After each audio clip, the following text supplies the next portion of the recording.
오늘 신앙을 택하고 시어머니를 따라서 낯선 땅 베들레헴에 온 어린 소녀 룻의 이야기는 우리들의 마음을 감동시킵니다.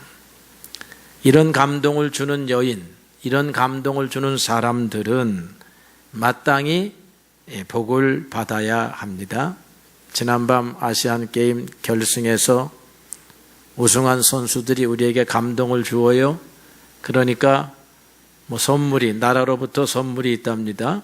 젊은이들에게 병역 혜택 면제라고 하는 선물이 있어요. 국민들에게 감동을 주었기 때문에 나라에서도 선물을 주고, 또 여러분들도 누군가 나에게 감동을 주면 선물을 주고 싶은 마음이 생기는 것입니다. 오늘 룻의 이야기를 우리가 읽으니까 우리의 메마른 가슴이 이렇게 뜨겁게 적셔집니다. 아, 이렇구나. 여러분 평소에 눈물을 흘릴 것 같지 않았던 얼굴에서 눈물이 흐릅니다. 왜 그러느냐? 우리와 다른 감동의 삶을 보여준 사람들의 이야기가 성경에 기록되어 있는데, 이 성경의 감동은 하나님을 택하고 세상을 택하지 않더라. 하나님의 말씀을 택하고 세상의 가르침을 따르지 않더라. 그런 데서 오는 것입니다. 하나님은 당신의 약속대로 그들에게 복을 주십니다. 하나님은 아브라함에게 약속을 하셨습니다. 내가 반드시 복주고 복주며 반드시 너를 번성하게 하고 번성하게 하리라 그랬습니다. 하나님을 따라가는 사람들은 이 약속에 해당되는 사람들인 것입니다. 그런데 오늘 우리가 룻의 이야기를 통해서 배워야 할 것은 하나님이 어떻게 복을 주시는가, 복을 주시는 명확한 방법이 나타나 있습니다. 어떻게 복을 받아야 할지, 여러분 복은 받기는 좋은데 어떻게 받아야 될지 모르는 분들은 오늘 룻의 이야기를 통해서 이렇게 받아야 한다, 그렇게 배우시기를 주님의 이름으로 소원합니다. 복에는 어떤 것이 있느냐 하는 것은 논외이긴 하지만 그래도 간단하게 소개를 한다면, 여러분 인간이 살면서 받아야 할 복이 크게 범주로 따지면 4가지 범주입니다. 하나는 여러분들의 육신이 건강해야 되지요. 건강이 복입니다. 또 다른 하나는 여러분들의 산업에 일용할 양식을 걱정하지 않고 사는 삶이 복이에요. 또 다른 복은 여러분들이 사람들에게 밟히지 아니하고 자유롭게, 혹시 여러분들도 권세를 가져서 그 권세를 선하게 사용할 수 있는 것, 그런 것도 하나님이 또는 우리 인생이 요구하는 복입니다.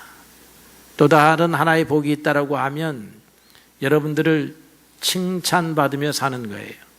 존경받으면서 사는 것입니다. 우리가 사람들을 평가할 때 부정적인 면들을 우리가 평가를 합니다. 특별히 가깝게 지내면 지낼수록 인간적인 면모가 드러나다 보니까 부정적일 수밖에 없어요.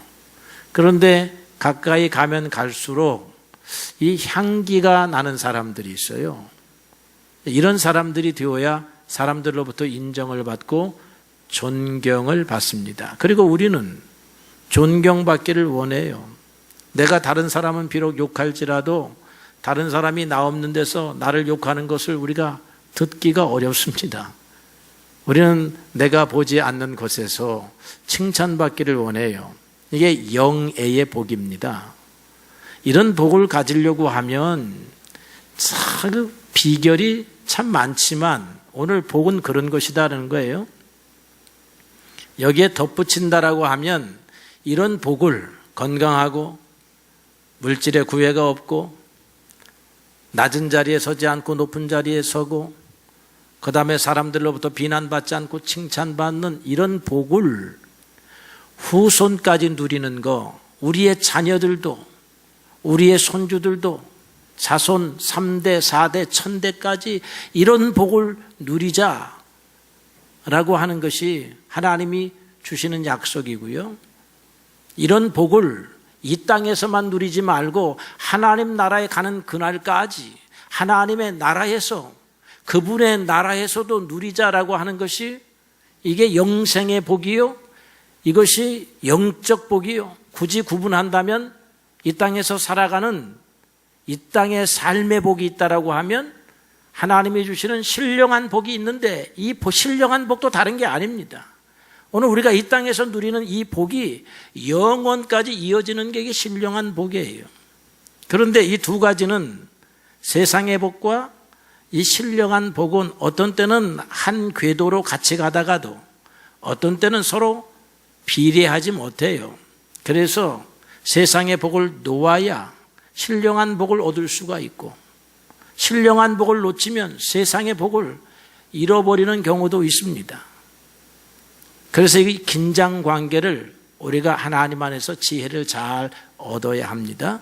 무조건 욕심을 부려서 세상의 복, 삶의 복을 누리자라고 하면 하나님과 전혀 상관없는 사람으로 살다가 악인의 삶을 살다가 어느 날 흔적 없이 사라질 수도 있는데, 우리가 하나님의 복을 누리면 이런 세상의 복도 누리고 신령한 복도 누리고, 그리고 이 세상의 복을 가지고 유익한데 선한데 사용할 줄 아는 사람이 되는 것이지요.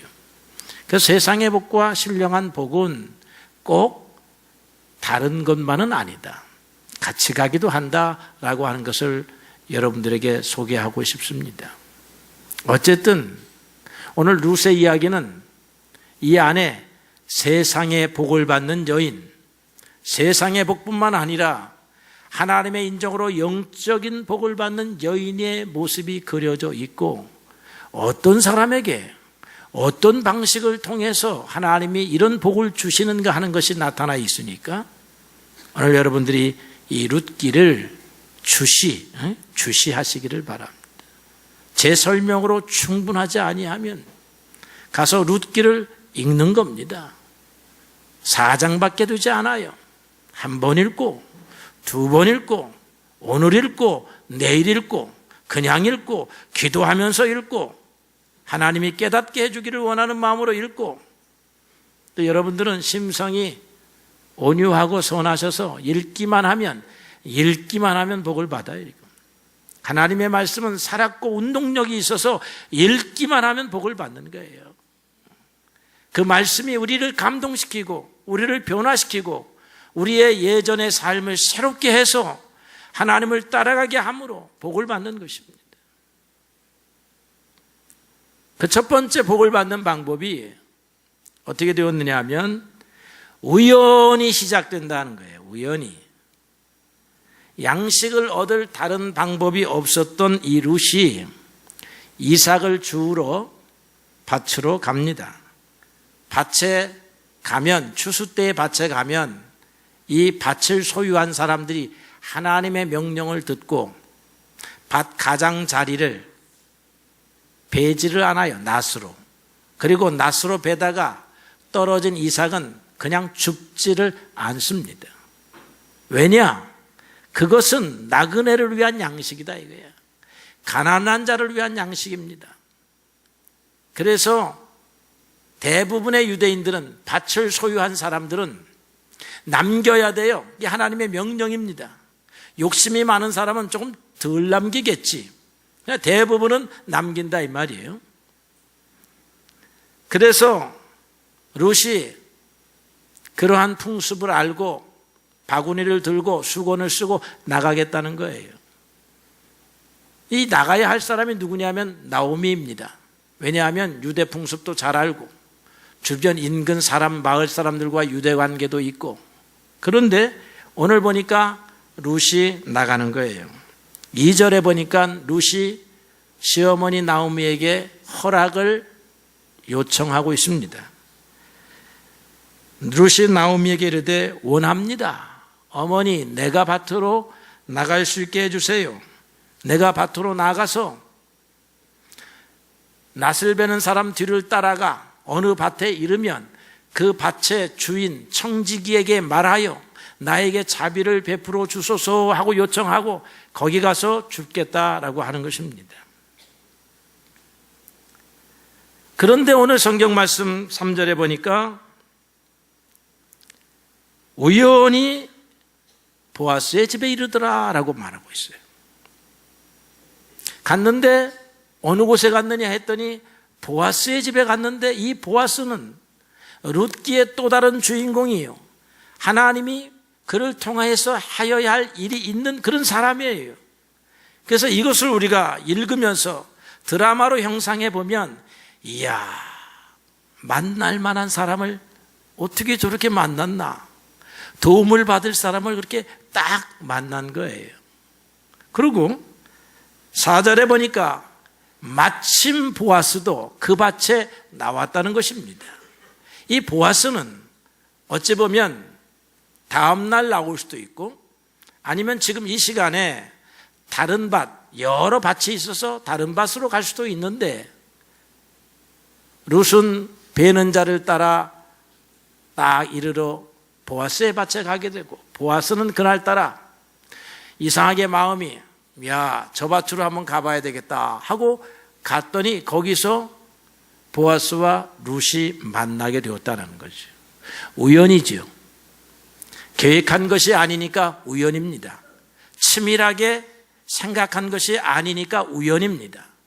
그러나 이 우연의 배후에는 하나님의 놀라운 섭리가 숨겨져 있는 것입니다. 우리가 걸어가는 길은 우연인 것 같고 비계획적인 것 같지만 거기에는 하나님의 인도하심이 있어요. 사람이 마음으로 자기의 길을 계획할지라도 그 걸음을 인도하시는 이가 하나님이시라고 하는 것입니다. 이게 화살을 쐈는데 관역에 딱 맞아야 되는 거예요. 우리가 걸음을 옮겼는데 갈 만한 곳에 가야 돼요. 성과가 있는 곳에 가야 합니다. 그러려고 하니까 딱 맞아떨어져야 돼요. 잘 맞은 화살, 관역에 맞은 것처럼 맞아야 되는 거예요. 이것을 누가 하시느냐? 하나님이 하신다라고 하는 것입니다. 사람의 눈으로 보니까 우연이지만, 그러나 배후에서는 하나님이 섭리하시고 룻의 걸음을 인도하시고 보아스의 마음을 주장하셔서 그들로 하여금 한 밭에서 같은 시간에 만나게 하신다라고 하는 것입니다. 그래서 우연처럼 보이는 우리의 모든 일상의 삶이 신앙의 차원으로 보니까 결코 우연이 아니요, 한 걸음 한 걸음 하나님의 인도하심이다라고 하는 거죠. 여러분들의 눈이 열려서 여러분들의 한 걸음 한 걸음이 하나님의 인도하심이로구나 하는 것을 믿으실 수 있게 되기를 바랍니다. 뿐만 아니라 한 걸음 한 걸음 인도해 주시옵소서 여러분들이 기도하셔야 돼요. 그래야 길을 가다가 함정에 빠지지 않고 덫에 걸리지 않고 우리를 숨어서 기다리는 적군의 화살을 만나지가 않는 것입니다. 바울이 유럽으로 선교를 가면서 첫 성 빌립보성에 도달합니다. 그런데 성령께서 빌립보로 가라 하는 마음의 감동만 주었지 빌립보 어디로 가라고 하는 감동을 주지 않아요. 그래서 어디로 가면 좋을까 하고 이렇게 강가로 갔어. 강가가 좋은가 보죠. 그 빌립보성에는 이렇게 강이 흘러, 바다가 흐릅니다. 바다랑.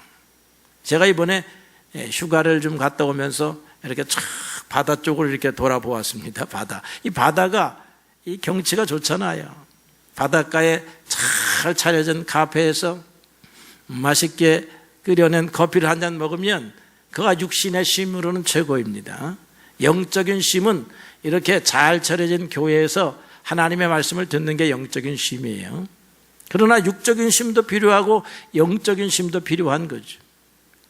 이 사도 바울이 육지에 살던 사람이라 이렇게 바닷가를 거닐게 되었다. 이게 강가를 혹시나 하고 무슨 영감이 떠오를까 하고 그랬는데 저 앞에 몇 명의 여자들이 앉아서 이렇게 소풍 나온 것을 보게 되었습니다. 소풍 나온 여자들이 이 남자가 못생긴 남자가 지나가니까 남자가 잘생기든지 못생기든지 둘 중에 하나여야 돼요. 적당히 생기면 관심 대상이 아닙니다. 바울은 못생겼어요. 그래가지고 못생긴 남자가 유대인의 옷을 가지고 가니까, 입고 가니까 눈에 띄잖아요. 눈이 마주쳤다는 거예요.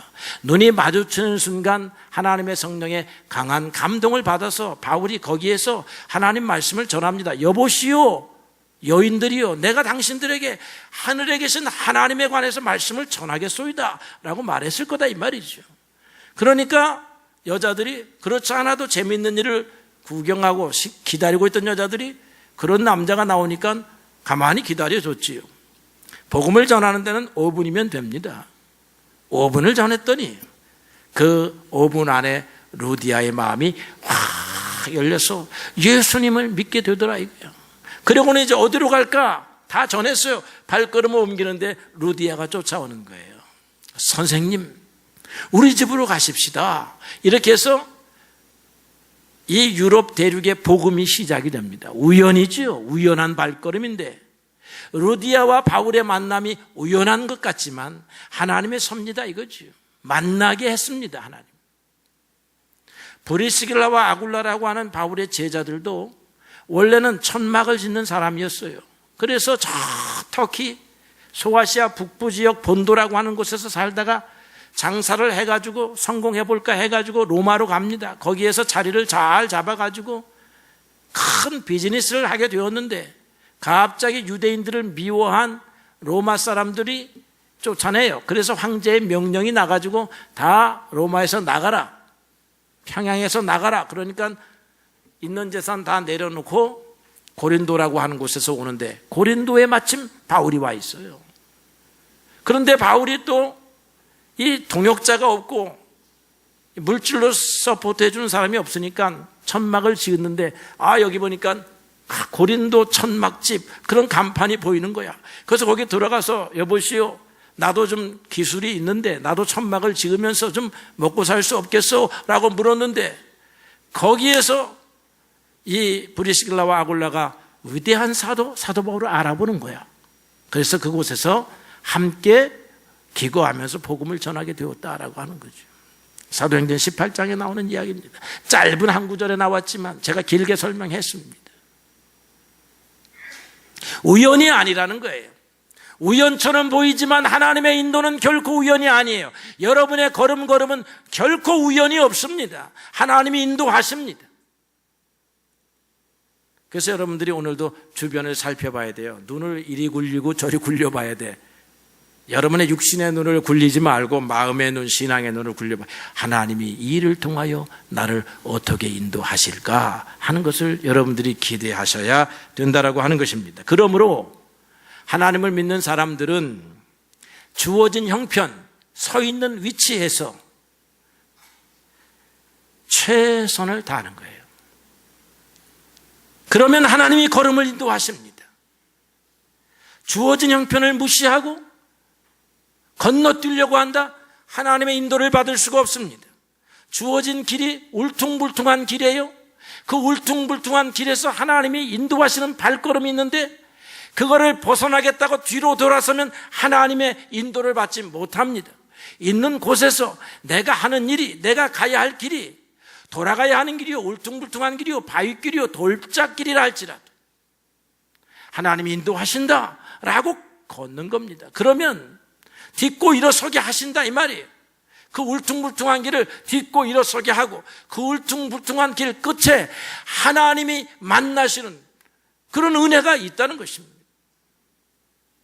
그래서 오늘 성경은 우연이라 표현했지만 믿음의 사람들은 우연은 없다. 우연처럼 보이나 하나님이 인도하신다. 오늘 내 걸음을 나는 어디로 갈지 모른다. 그러나 내 길은 간다. 그랬더니 하나님이 인도하셨다라고 하는 것입니다. 하나님의 인도를 믿으시면 돼요. 하나님은 복을 그렇게 시작하십니다. 복을 시작하신다 이 말이에요. 여기서 시작해요.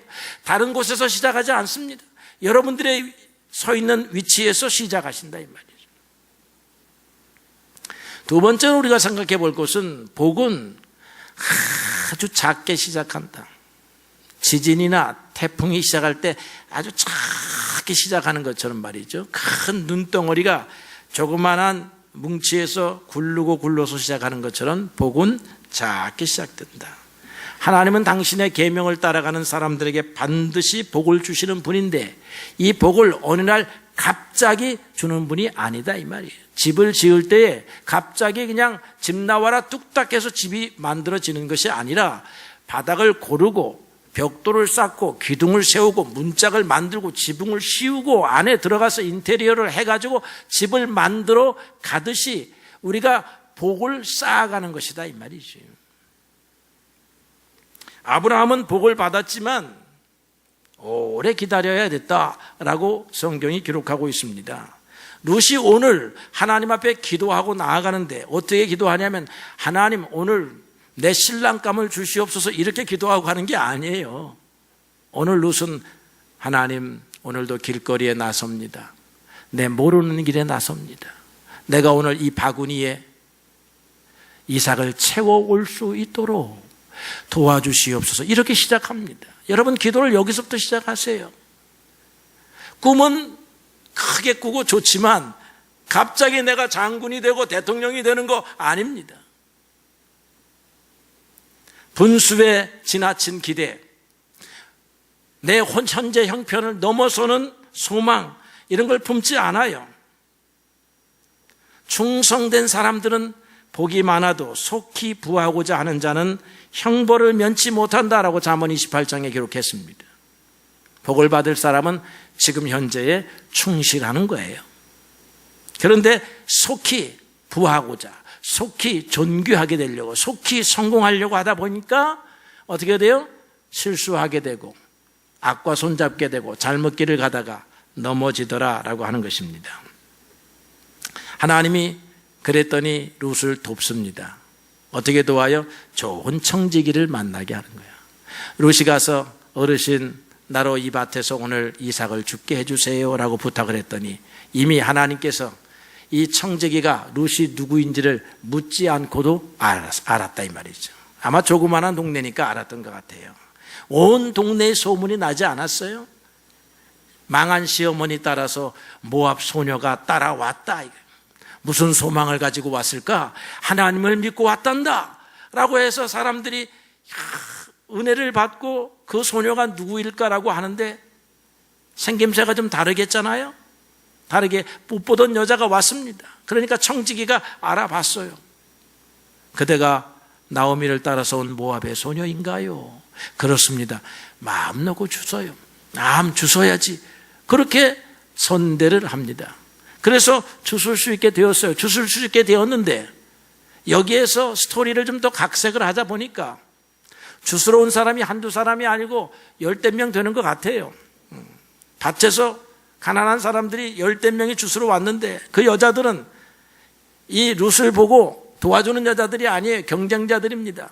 아니 이방 여자가 어디 와서 여기서 주스려고 그래. 저 뒤에 가서 서 이래가지고 뒤에 가서 죽기 시작했을 것입니다. 앞에 선 여자들이 먼저 죽습니다. 거기도 대장이 있습니다. 서열이 있습니다. 먼저 죽고 나가다 보니까 주술 많은 게 없지만 간간히 하나씩 떨어져 있습니다. 한참 시간이 되다 보니까 다른 사람들은 절반쯤 채웠는데 룻은 그냥 바닥에 그냥 평평한 것이 그거 가지고 가봐야 그날 저녁 끼니도 되지 아니한 양을 주웠습니다. 그런데 거기서 보아스를 만나는 거야. 보아스가 저 소녀는 누구냐라고 묻게 되고 그 소녀가 나오미를 따라온 룻입니다 라고 하니까 보아스가 이미 그 소식을 듣고 그 소녀가 누구인지를 보고 싶어 하던 사람이기 때문에 불러댄다 이 말이죠. 불러대면서 마음껏 주서라.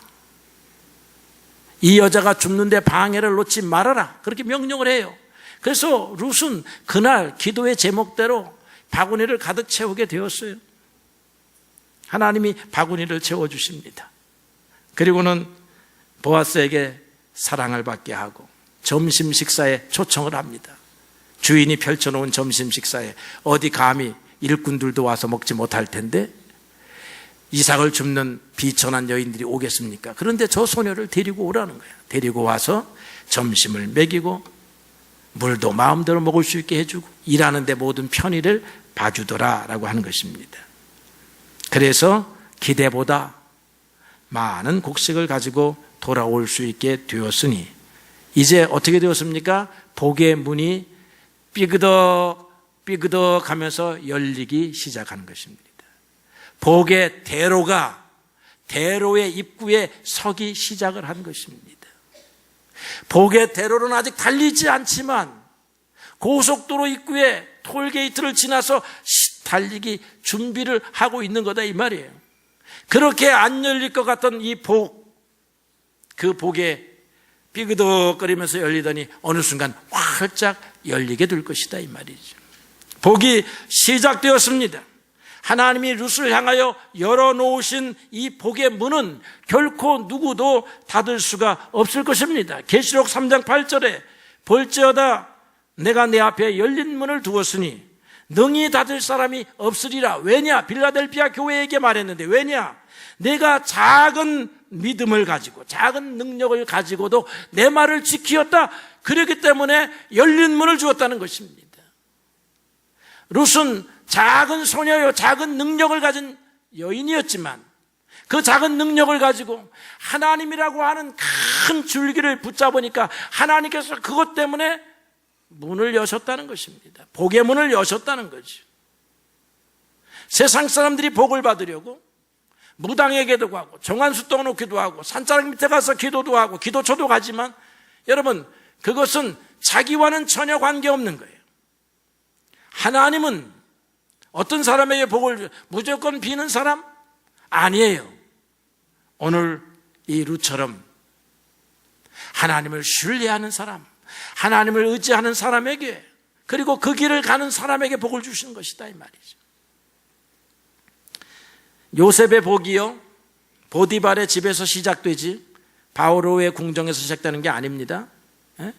보디발의 집에 노예로 잡혀가는데 성경은 기록하기를 하나님께서 그와 함께 하시며 그가 형통한 자가 되어 그렇게 말했습니다.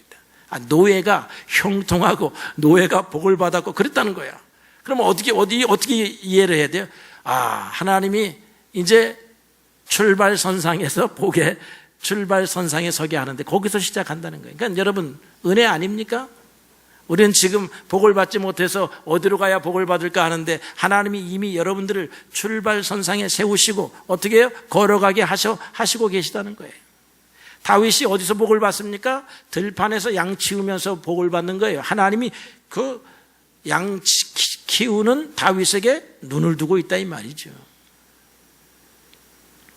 복은 미미하게 시작되는 것 같지만 어느 순간 창대케 되는 겁니다. 여러분 복이 미세하게 올 때 못 알아보면 그 복이 창대케 하는 복에 못 가요 여러분들. 지금 여러분의 삶을 들여다보세요. 복이 지금 미미하게 오고 있는가? 지금 지진이 조금씩 떨리고 있는가? 에? 여자를 보고 마음이 떨려야 뭐 결혼도 하는 거 아닙니까? 하나님이 나에게 지금 복을 주시기 시작했다. 하나님이 지금 나와 함께 하고 있다. 이런 떨림, 이게 감동이에요. 성령의 감동. 이런 감동이 여러분 속에 있어야 돼. 그래야 복의 고속도로 입구에 온 거예요. 그거 없으면 다른 길로 빨리 가세요. 지금 복의 미세한 시작, 거기서 하나님이 우리와 함께 하시더라 이 말이에요. 거기서 감사해야 돼요. 거기서 기도해야 되는 것입니다. 아이고 언제 나에게는 복이 올 것이냐? 하나님은 계십니까? 안 계십니까? 맨 이런 사람들 우리 주변에 많아요. 하나님이 계시면 나를 이렇게 해야 됩니까? 이번 여행 중에 어떤 사람을 만났더니 우리한테 하는 얘기가 뭐냐면 믿지도 않으면서 말이야. 하나님이 계신다면 나를 이렇게 실패의 구덩이에 집어넣을 수가 있어. 그러니까 내가 안 믿지. 그러더라는 그런 사람을 만났어. 아니 세상에 우리가 들으니까 좀 우습죠. 그런데 세상은 그런 사람들로 가득 차 있어요. 하나님 앞에 기도 한번 해보지도 않고 예배 한번 드리지도 않고 복을 먼저 주십시오. 그런데 그 복이 이렇게 미세하게 시작되는 줄도 모르고 그저 그냥 집세가 하나 뚝 떨어지기를 바라고 있는, 그렇게 시작하려고 하니까 이런 사람은 평생 하나님을 못 만나는 거야. 평생 하나님의 복이 무엇인가를 만날 수가 없는 거다 이 말이죠. 그런데 오늘 우리는 하나님이 복을 시작하셨다라고 하는 것을 눈으로 볼 수 있는 사람들이 되었으니 감사가 아닐 수가 없습니다. 복은 그러므로 있는 곳에서 작은 일에 소홀하지 않고 최선을 다하는 사람에게서 자라나게 되는 것을 믿으시기 바랍니다. 마지막으로 복은 이런 작은 걸음을 부끄러워하지 않는 사람에게서 시작되더라라고 하는 것이죠. 룻은 적극적이고도 활기가 넘치는 여인이었습니다. 유대 사람들이 멸시하는 이방인이었습니다. 부끄러워하지 않았습니다. 만일 자신의 출신을 꺼려하는 사람이었다라고 하면 신앙을 가졌다 할지라도 예루살렘 행을 택하지 않았을 것입니다. 아무것도 없는 여인, 가난뱅이, 남편을 잃어버린 여인, 소녀, 과부, 그렇지만 방 안에 처박혀 있지 않았다 이거예요. 나왔다 이겁니다. 머리에 수건을 썼다 이거예요. 팔을 걷어 붙였습니다. 그리고는 길거리로 나왔습니다. 들판으로 나갔습니다. 허리를 숙였습니다. 이삭을 주었습니다. 처음엔 맨 뒷줄에 있습니다. 그러나 이 룻은 뒷줄에서 경쟁에서 밀렸지만 하나님을 바라보고 이스라엘에게도 홍해의 길을 열어주신 하나님, 만나를 하늘로부터 내려주신 그 하나님을 굳건하게 믿었기 때문에 사람과 경쟁하지 않았습니다. 그래서 결국 나중된 자를 먼저 되게 하시는 하나님을 만났어요. 청지기와 일꾼들의 도움을 받아가면서 이삭을 줍는 사람이 되었습니다. 그렇게 복이 시작됩니다. 처음에는 미미하지만 나중은 심히 창대케 되는 복을 이 룻이 받게 되는 것입니다. 결국 그녀는 보아스와 결혼하게 되잖아요. 현숙한 여인의 지위를 누립니다. 다윗 가문의 조상이 되는 영예를 누립니다. 메시아 예수 그리스도의 선조가, 육신의 선조가 됩니다. 그녀는 복을 받아 마땅한 성품과 신앙을 가진 여인이었다. 하나님은 오늘도 복을 주고 싶은 사람을 찾고 계십니다. 여러분은 복이 시작된 궤도 위에 서 있습니까? 여러분들은 복이 점점 구체화되고 있습니까? 여러분 속에 시작된 이 하나님이 주시는 복이 점점 형체가 자라나고 있습니까? 그렇지 않다면 지금부터라도 룻과 같은 신앙 가지고 있는 곳에서 시작하는 것입니다. 다시 팔을 걷어붙이는 거예요.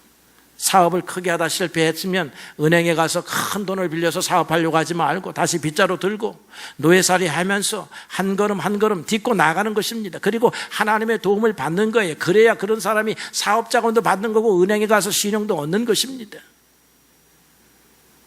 지금의 일에, 내 작은 일에 하나님을 믿고 충성하소 그렇게 길을 걸어간다라고 하면 하나님이 오늘 룻과 같은 과정을 통해서 여러분들에게도 이런 복으로 축복하실 줄로 믿습니다.